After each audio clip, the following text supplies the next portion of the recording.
बहुत बहुत स्वागत है दोस्तों आप सभी का। आज हम पढ़ेंगे क्लास 11th का जो आपका ज्योग्राफी सब्जेक्ट है, ठीक है। और जो आपकी वर्ल्ड की बुक है उसी का चैप्टर नंबर है ये 13, जिसका नाम है महासागरीय जलयान की वाटर ओशियंस।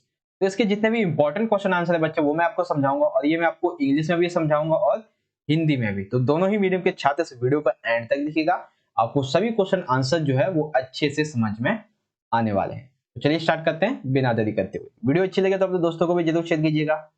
देखिए, तो जैसा कि चैप्टर का नाम है महासागरीय जल, तो इस चैप्टर का सबसे पहला हमारा प्रश्न बनेगा 5 मार्क्स का। ये प्रश्न आएगा 5 या 6 मार्क्स का, जितने भी मार्क्स के आपके आते हैं लॉन्ग क्वेश्चन, ये वो वाला प्रश्न है कि महासागरीय अधस्थल के विभाजन का वर्णन कीजिए। अधस्थल का क्या मतलब हो जाता है? महासागर का जो सतही है, सॉरी सतह नहीं, जो अंदर है यानी कि जो गहराई है, उसको हम कितने भागों में बांट सकते हैं, ठीक है। तो समझिए, अब उसको देखिए। तो एक तरह से पहले तो आप ये लिख देंगे कि महासागरीय अधस्थल के विभाजन में महाद्वीपीय शेल्फ, महाद्वीपीय ढाल, गंभीर सागरीय मैदान और महासागरीय गर्त सम्मिलित होते हैं, ठीक है। तो अब देखिए, इसमें जब आप विभाजन करेंगे तो 3 पॉइंट समझाएंगे। एक आप महासागरीय गर्त के बारे में समझाएंगे, एक आप महाद्वीपीय शेल्फ के बारे में समझाएंगे, महाद्वीपीय ढाल और गंभीर सागरीय मैदान। तो इन पॉइंट्स के बारे में आप बताएंगे। तो देखिए, अलग से अगर देखा जाएगा तो ये 4 मार्क्स का महासागरीय गर्त अलग से भी पूछा जा सकता है। तो इसीलिए मैं आपको क्या करने वाला हूँ, अच्छे से जितने भी प्रश्न हैं आपके उन सभी को अच्छे से समझाने वाला हूँ, ताकि जैसे 5 मार्क्स का है तो भी लिखेंगे, 4 मार्क्स का है तो भी आसानी से लिख पाएंगे। तो महासागरीय गर्त को समझते हैं सबसे पहले। महासागरीय गर्त क्या होता है? तो देखिए, ये जो गर्त होते हैं ये महासागर के सबसे गहरे भाग होते हैं। यानी कि समझ लीजिए, ये जो आपका महासागर है, ठीक है, यहाँ का ये जो सबसे गहरे भाग होते हैं ये वाले, तो ये क्या कहलाएंगे? गर्त कहलाएंगे। ये गर्त अपेक्षाकृत बड़े किनारों वाले संकीर्ण बेसिन पर बनते हैं, यानी कि जिनका किनारा काफी बड़ा होता है वहां पर ये बनते हैं। अपने चारों ओर के महासागरीय तली की अपेक्षा ये 3 से 5, ठीक है ना, 3 से 5 किलोमीटर तक गहरे होते हैं। यानी कि मान लीजिए ये यहाँ पे क्या है, ये किनारे हैं, ठीक है। तो ये क्या होंगे, इस किनारे से लगभग 3 से 5 किलोमीटर तक गहरे होने वाले हैं। उसके बाद जितने भी सक्रिय ज्वालामुखी होते हैं, जितने भी प्रबल भूकंप वाले क्षेत्र होते हैं, वो इसी महासागरीय गर्त से सम्मिलित होते हैं। क्योंकि जब भी कोई घटना जो है वो कहाँ, जमीन के अंदर होगी, तभी तो ज्वालामुखी फटेगा या फिर भूकंप आएगा, ठीक है ना। एवं जब ये गहराई में है तो सिंपल सी बात है भाई कि प्लेटों के संचलन के अध्ययन के लिए भी काफी महत्वपूर्ण है। और ये चीज काफी महत्वपूर्ण है, ये वाली लाइन, कि लगभग अभी तक वर्तमान में 57 गर्तों को खोजा गया है, जिसमें से 32 हैं प्रशांत महासागर में, 19 है अटलांटिक महासागर में और 6 हैं हिंद महासागर में। तो ये क्वेश्चन 2 मार्क्स में अलग से पूछा जा सकता है कि अभी तक कितने गर्तों को खोजा गया है और एवं कौन कौन से कहाँ पे हैं। तो बोलेंगे 57 खोजे गए हैं, 32 हैं प्रशांत महासागर में, ठीक है, और 19 हैं अटलांटिक महासागर में और 6 हैं हिंद महासागर में। तो इस तरह से आप इसका जो पहला पॉइंट है महासागरीय गर्त वाले का, ये पॉइंट आप इजीली लिख पाएंगे, ठीक है बच्चों। तो ये आपको समझ में आ गया महासागरीय गर्त किसे कहते हैं। तो ये तो हुआ हमारा अभी पहला पॉइंट। सेकंड पॉइंट देखिए, महाद्वीपीय शेल्फ। महाद्वीपीय शेल्फ क्या होता है? तो जितने भी विस्तृत महाद्वीप होते हैं, ठीक है, ये मतलब कि महाद्वीपीय शेल्फ जो है ये प्रत्येक महाद्वीप का एक विस्तृत सीमांत क्षेत्र होते हैं, जो कि उत्तरी समुद्रों तथा खाड़ियों से घिरा होता है। सेकंड है कि ये जो है महाद्वीपीय शेल्फ, ये महासागर का सबसे उथला, यानी कि अभी हमने देखा था कि जो गर्त है, गर्त क्या है, ये सबसे नीचे का भाग है, और महाद्वीपीय शेल्फ सबसे ऊंचा वाला भाग है, जो ये सतह है, ठीक है ना, ये भाग है, जिसकी औसत प्रवणता कितनी होती है, 1 डिग्री या उससे भी कम।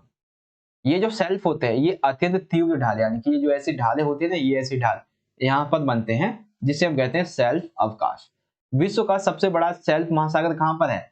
साइबेरियन शेल्फ है, जिसकी चौड़ाई है 150 किलोमीटर। ये पूछा जा सकता है बच्चों कि विश्व का सबसे बड़ा महाद्वीपीय शेल्फ कहाँ है? तो ये है साइबेरियन शेल्फ। लंबाई पूछी गई, चौड़ाई तो लिखेंगे 1500 किलोमीटर, ठीक है। तो फर्स्ट क्वेश्चन जो आपका ये है महाद्वीपीय शेल्फ के बारे में, ये चीज आपको क्लियर हो गई होगी। चलिए अब देखते हैं आगे, 2 और बचे हैं अभी हमारे इसी क्वेश्चन के। उसमें क्या है, महाद्वीपीय ढाल।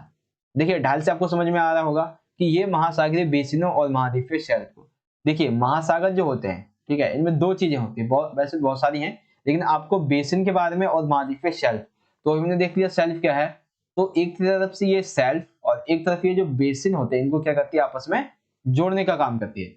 ये जहां महाद्वीपीय शेल्फ की तली तीव्र ढाल में परिवर्तित हो जाती है, हमने देखा था महाद्वीपीय शेल्फ की विशेषता क्या है कि ये कैसे कहां पर होते हैं, तीव्र ढाल पर होते हैं, ठीक है। तीव्र ढाल पर ये समाप्त होते हैं। तो जहां पर ये समाप्त हो रहे होते हैं उसी ढाल वाले प्रदेश की लवणता कम से कम 2 से 5 डिग्री होती है एवं गहराई 200 से 3000 मीटर तक होती है। और इसी प्रदेश में कैनियन, गंभीर खंड एवं खाइयां भी देखने को मिलती हैं। तो गंभीर खंड, कैनियन और खाइयां कहां पे देखने को मिलती हैं हमें? महाद्वीपीय ढाल में। उसके बाद आते हैं गंभीर सागरीय मैदान। तो ये मैदान क्या है? ये मैदान है महासागरीय बेसिन जो होते हैं उनके मंद ढालों के क्षेत्रों पर पाए जाते हैं। ये विश्व के सबसे चिकने और सपाट भाग होते हैं।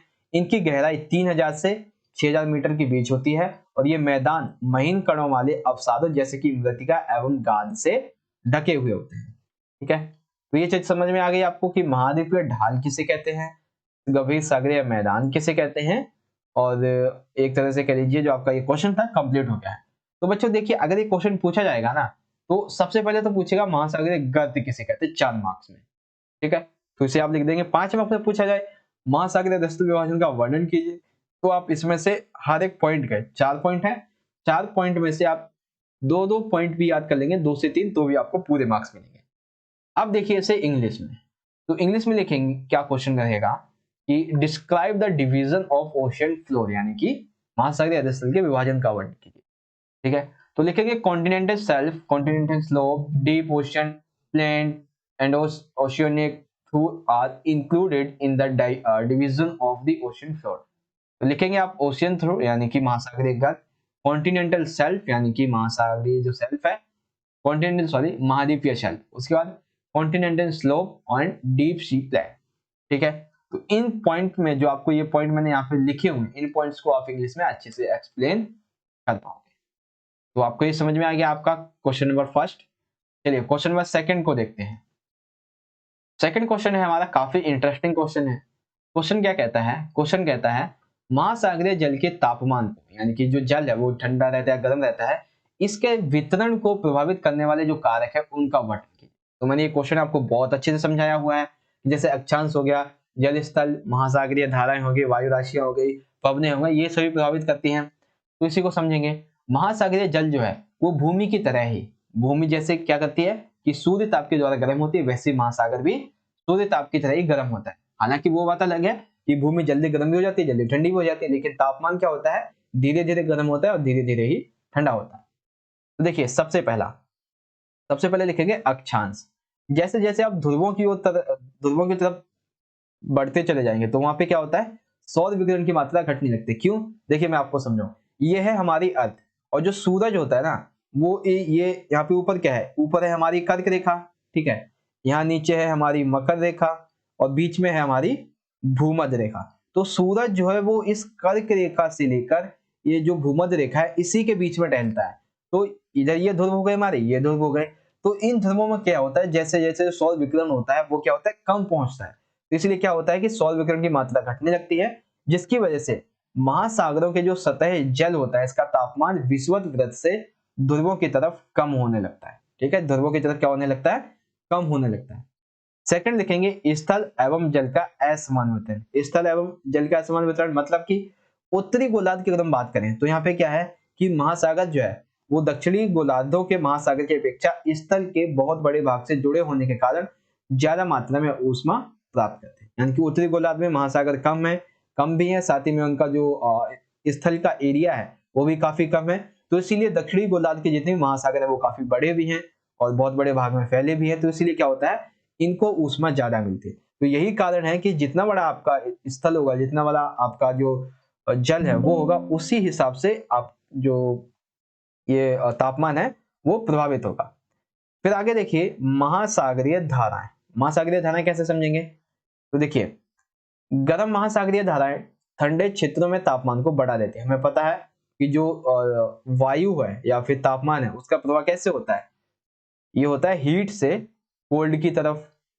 ठीक है, लेकिन यहाँ पे धारा की बात हो रही है, तो जितने भी गर्म महासागरीय धाराएं होती है ठंडे क्षेत्रों के तापमान को बढ़ा देती हैं।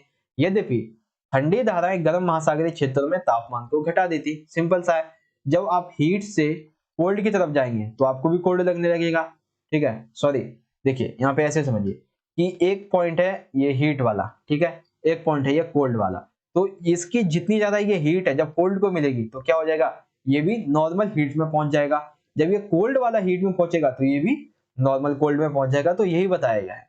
ठीक है, गल्फ स्ट्रीम उत्तरी अमेरिका के पूर्वी तट और यूरोप के पश्चिमी तट के तापमान को बढ़ा देती है, जबकि लेब्राडोर धारा क्या है, ठंडी है, तो ये उत्तरी अमेरिका और उत्तरी पूर्वी तट के नजदीक के तापमान को काफी कम देती है। तो गर्म धारा कौन सी है, गर्म धारा है गल्फ स्ट्रीम, और ठंडी धारा लेब्राडोर। ये अलग से पूछा जा सकता है, गर्म धारा कौन सी है और ठंडी धारा कौन सी है।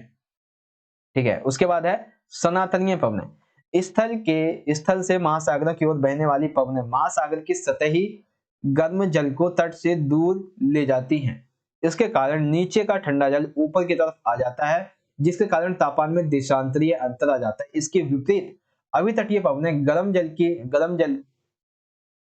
की तट पर जमा कर देती हैं, इसके कारण इससे तापमान बढ़ जाता है। यानी कि एक तरह से ये कह सकते हैं कि जो पवनें होती हैं, ठीक है, कई पवनें ऐसी होती हैं जो मान लीजिए ये जो समुद्र है, ठीक है, इस पे क्या है, सतह पे क्या होगा कि गर्म जल होगा, तो कई पवनें क्या करती है कि ये जो गर्म जल है ना, इसको यहाँ से एक जगह से दूसरी जगह इसका संचालन कर देती है। तो यहाँ पे तो बच गया आपका ठंडा पानी, तो क्या होगा, तापमान कम हो जाएगा। अब कुछ पवनें क्या करती हैं, ये वाला जो पानी था ना, जो कि काफी गर्म था, तो उसे उसी जगह पे रखती है, तो इसके वजह से क्या होता है कि तापमान बढ़ जाता है। ठीक है, तो ये चीज आपको समझ में आ गई आपकी। तो क्वेश्चन नंबर सेकंड यहाँ पे आई होप आपको समझ में आ गया होगा कि किस तरह से जो तापमान है उसको प्रभावित करने वाले कारक क्या क्या है। तो पहला क्या है बच्चों, अक्षांश, दूसरा क्या है, स्थल एवं जल का असमान वितरण, तीसरा क्या है, महासागरीय धाराएं। अब बच्चों अगर आप इसे इंग्लिश में समझना चाहते हैं तो इंग्लिश में मैं आपको पॉइंट दिखा देता हूं कैसे लिखेंगे। देखिए इस तरह से लिखेंगे, डिस्क्राइब द फैक्टर्स, एक second, describe the factors affecting the temperature distribution of the ocean water. ठीक है, तो लिखेंगे ड्यू टू दिस वन, इसके बाद सेकेंड पॉइंट, एंड उसके बाद आ जाएगा C, ocean currents, D, eternal winds.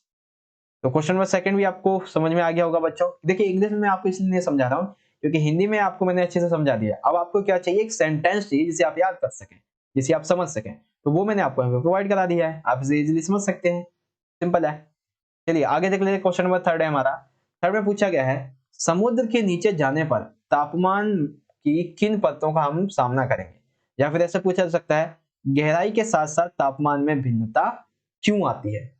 ठीक है, तो गहराई के साथ तापमान में भिन्नता क्यों आती है, इस तरह से भी ये प्रश्न जो है वो पूछा जा सकता है। तो देखिए आंसर कैसे लिखेंगे, समुद्र में हजारों प्रकार के जीव जंतु तथा अन्य तत्व भी पाए जाते हैं जो कि समुद्री तापमान के द्वारा प्रभावित होते रहते हैं। जैसे जैसे हम समुद्र की गहराई की ओर बढ़ते जाएंगे, समुद्र के अंदर जाते जाएंगे, वैसे वैसे समुद्री तापमान में भिन्नता आती चली जाएगी। क्यों, क्योंकि जैसे जैसे समुद्र के आप नीचे चले जाते हैं ना, वैसे तापमान क्या होता है, माइनस में होता चला जाता है।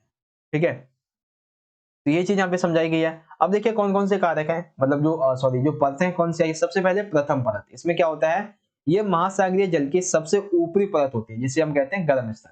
तो आपने देखा होगा कि ये जो महासागर है, इसकी ये जो ऊपरी परत है ना, इसी को हम कहते हैं प्रथम, जो कि कितनी मोटी होती है, 500 मीटर, जिसका तापमान तकरीबन 20 डिग्री सेल्सियस से 25 डिग्री सेल्सियस तक होता है। ठीक है, सेल्सियस कह लीजिए या फिर अंश कह लीजिए, जो भी है। उसके बाद है थर्ड, द्वितीय स्तर में क्या होता है, यह थर्मोक्लाइन या फिर ताप प्रवणता कहलाता है। द्वितीय स्तर में क्या होता है, थर्मोक्लाइन कहलाता है या फिर ताप प्रवणता। तो पहले वाले की हमने मोटाई कितनी देखी थी, 500 मीटर, अब इसकी मोटाई कितनी है, 500 से 1000 मीटर। ठीक है, इसकी विशेषता ये होती है कि गहराई के साथ बढ़ने पर तापमान जो है वो तीव्र गति से घटने लगता है। तृतीय स्तर क्या कहता है, यह स्तर बहुत अधिक ठंडा होता है तथा गंभीर सागरीय तली तक ये विस्तृत भी होता है। यानी कि जो 1000 के नीचे का जितना विभाग है वो तृतीय स्तर होगा।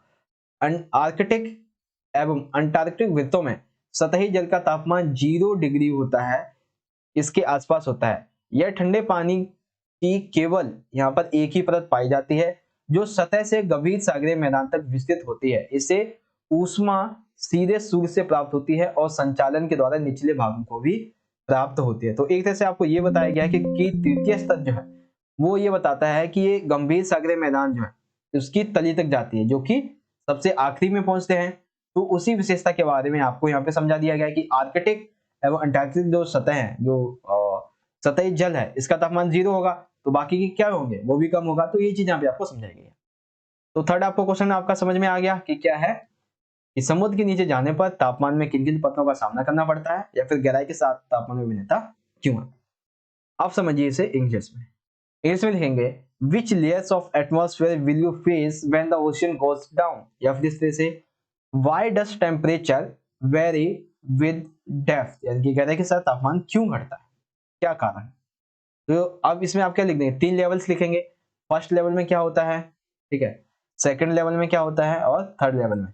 बच्चों यहाँ पे जो डिग्री है ना, डिग्री ये गलत है, या फिर 200 नहीं। एक्चुअली क्या होता है जब इंग्लिश में लिखते हैं ना, तो यहाँ पे डिग्री को ये 0 पढ़ लेता है, तो ये होगा आपका 20 से 25 डिग्री, ठीक है। तो first second and third level के बारे में इस हिसाब से लिख देंगे। तो थर्ड भी आपको समझ में आ गया। आखिरी प्रश्न देखते हैं बच्चों इस वीडियो का। आखिरी प्रश्न है हमारा, देखिए अभी तक के जितने भी प्रश्न मैंने आपको समझाए हैं, आशा करता हूं कि आपको सभी अच्छे समझ में आ रहे होंगे। क्वेश्चन नंबर 4 है हमारा, एक सेकेंड। यहाँ पे पूछा जा रहा है लवणता किसे कहते हैं, महासागरीय जल की लवणता को प्रभावित करने वाले कारक। 5 मार्क्स का प्रश्न है बच्चों ये।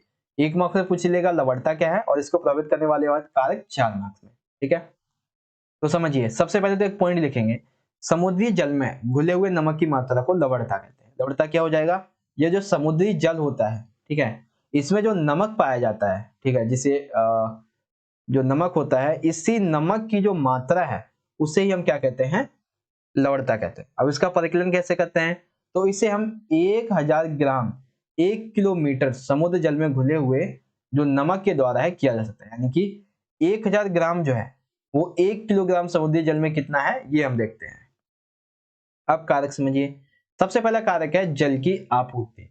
जो ठंडा जल होता है, ठंडे जल में गर्म जल की अपेक्षा कम लवणता होती है। नदियों के मुहानों पर लवणता कम देखने को मिलती है। यानी कि देखिए, जो ठंडा जल होता है उसमें क्या होता है कि लवणता जो है वो काफी कम होती है, ठीक है। क्यों, क्योंकि गर्म जल जो है उसमें क्या होता है कि गर्म जल जब ऊष्मा ग्रहण करता है तो क्या होता है कि ऊष्मा एक तरह से कह लीजिए जो वाष्पित होता है ना चीज, उसी की वजह से जो नमक की मात्रा होती है, लवणता की मात्रा जो होती है वो अधिक हो जाती है। तो ठंडे जल में लवणता कैसी होती है, कम होती है। इसलिए आपने देखा होगा कि नदी के जो मुहाने का पानी होता है वो काफी खारा नहीं होता है, लेकिन जब आप नदी के बीच का पानी पिएंगे तो आपको वो खारा दिखाई देगा। लेकिन समुद्र के मामले में उल्टा है, उसका तो पूरा पानी ही खारा होता है। सेकंड है ध्रुवीय क्षेत्र। तटीय क्षेत्रों में सतह के जल की लवणता नदियों के द्वारा लाए गए जल के द्वारा ध्रुवीय क्षेत्रों में बर्फ के जमने एवं पिघलने की क्रिया से सबसे अधिक प्रभावित होती है। एक तरह से आप ये कह सकते हैं जितने भी तटीय क्षेत्र होते हैं, यानी कि जो तट वाले कह लीजिए, अगर हम भारत की बात करें तो एक तरह से कह सकते हैं कर्नाटक, तमिलनाडु, चेन्नई वगैरह, ये इतने तटीय इलाके हैं। तो यहाँ पे क्या है कि जो लवणता है वो किस पर निर्भर करेगी, वो इस बात पर निर्भर करेगी कि वहां पर जो नदियां हैं वो जल कहाँ से लेकर आ रही हैं। अगर वो ध्रुवीय क्षेत्रों से लेकर आ रही हैं जहाँ पे बर्फ जम जाती है, तो उसकी वजह से क्या होगा, लवणता काफी कम रहेगी। अगर ये सागर से जल लेके आती है, सागर के कुछ भाग से, ठीक है, या कोई ऐसी झील जो काफी खारी है, तो वहां की लवणता अधिक हो जाएगी। ये चीज समझ में आ गई। थर्ड है वायु। जल को एक ऐसे क्षेत्र से दूसरे क्षेत्र में प्रभावित करती है। यानी कि वायु जो है वो एक क्षेत्र से दूसरे क्षेत्र में जल को क्या करती है, प्रभावित करती है। अब मान लीजिए इस क्षेत्र की लवणता क्या है, वो ज्यादा है और इसकी कम है, तो जब यहाँ पे जाएगी तो इसकी लवणता भी क्या हो जाएगी, ज्यादा हो जाएगी, सिंपल है। फोर्थ है महासागरीय धाराएं। ठंडी धाराओं में लवणता कम होती है। हमने देखा था ठंडी धाराओं में क्या होती है, लवणता कम होती है, जबकि गर्म धाराओं में अधिक पाई जाती है। लवणता जो है वो तापमान एवं घनत्व परस्पर संबंधित होते हैं, इसीलिए तापमान अथवा घनत्व में किसी भी प्रकार का परिवर्तन किसी क्षेत्र की लवणता को भी प्रभावित करता है, जिसमें महासागरीय जो ये धाराएं होती हैं ये एक अहम योगदान निभाती है।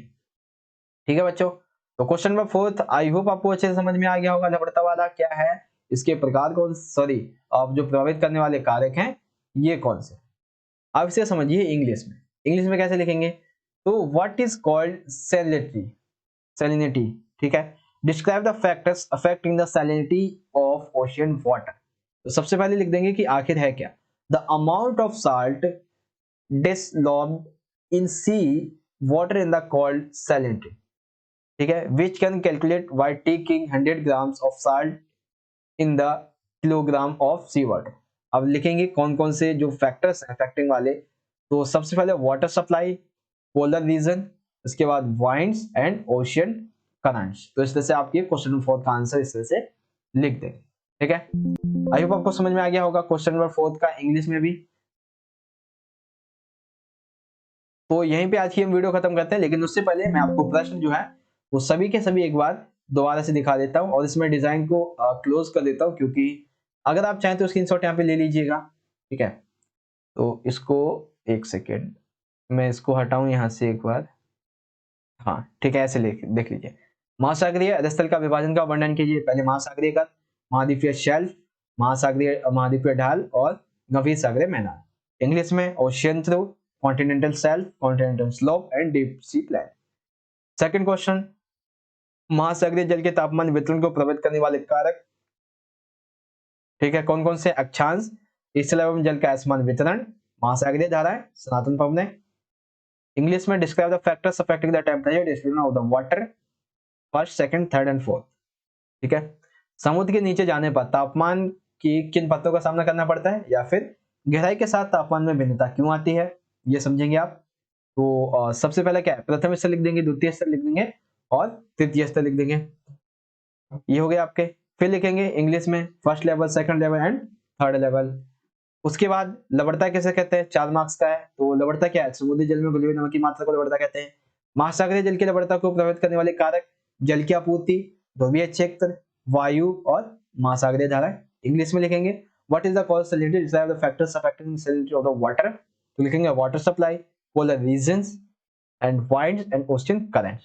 तो कंप्लीट हो गया बच्चों आज का हमारा ये वीडियो, एंड आपका जो क्वेश्चन जितने भी थे इंपॉर्टेंट यहाँ पर खत्म होते हैं। ठीक है, वीडियो अच्छी लगे तो बच्चों लाइक जरूर कीजिएगा, अपने दोस्तों को भी ज्यादा से ज्यादा शेयर कीजिएगा। चैनल को सब्सक्राइब नहीं किया तो सब्सक्राइब कर लीजिएगा, बेल नोटिफिकेशन कॉल पर सेट कर दीजिएगा। कमेंट करके बताइएगा आपको वीडियो कैसी लगी और आपको आपका चैप्टर जो है अच्छे समझ में आ गया है या नहीं। मिलेंगे अगली वीडियो में, तब तक के लिए बच्चों आप पढ़ते रहिए और अपना ख्याल भी रखिए। धन्यवाद। जय हिंद, वंदे मातरम।